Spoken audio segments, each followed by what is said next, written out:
I know there was a lot of controversy surrounding Diane Abbott because she did say or write some rather disgraceful things. There's no two ways around it. There really isn't. It was a colossal mistake on her part. But there was a process. The process, it suggested that, well, she can regain her whip. And she did. She got a whip back. But the party was dragging its heels, and Keir Starmer was trying to make out that the process was not finished. In fact, it was finished back in December last year. So several months later this was. Well, 6 months. Which is a lie on his part. He lied. There's no two ways of looking at that either. He's a liar. I'm sorry. I'm still voting my neighbour, but you know, just on the basis that they're not the Tories. But you see, the power of the masses.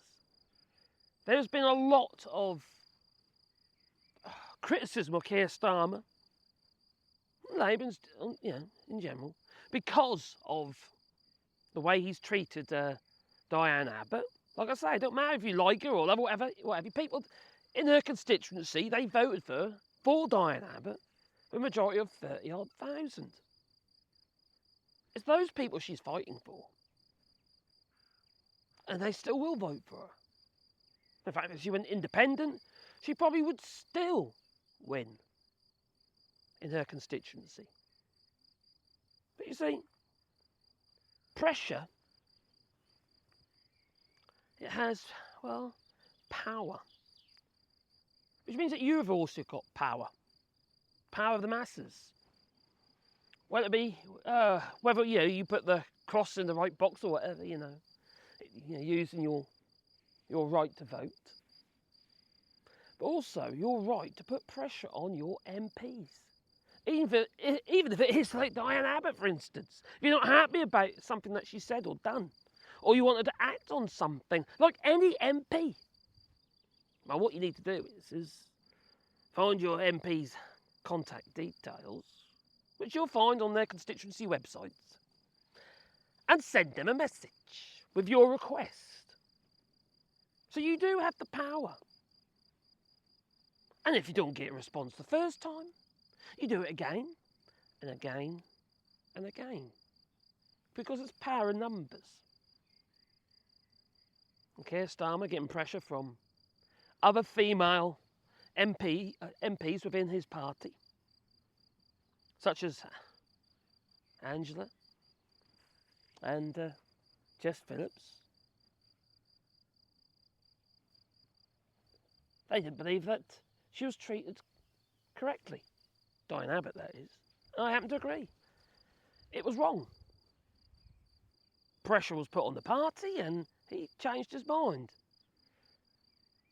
He'd already made his mind up, but he changed it.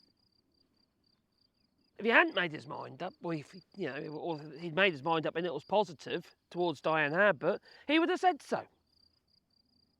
No, he just kept making excuses, which turned out to be lies. Makes you wonder, doesn't it? Why people feel the need to lie. For me, I've got a big problem with it. I've told you this lots of times before. I really have. And it's about trust.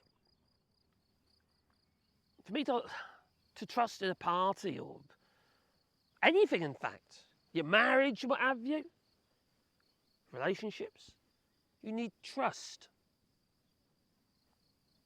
If I can't trust that person, I feel they've been lying to me, how can I ever trust them again? So the moral of that story is just don't lie.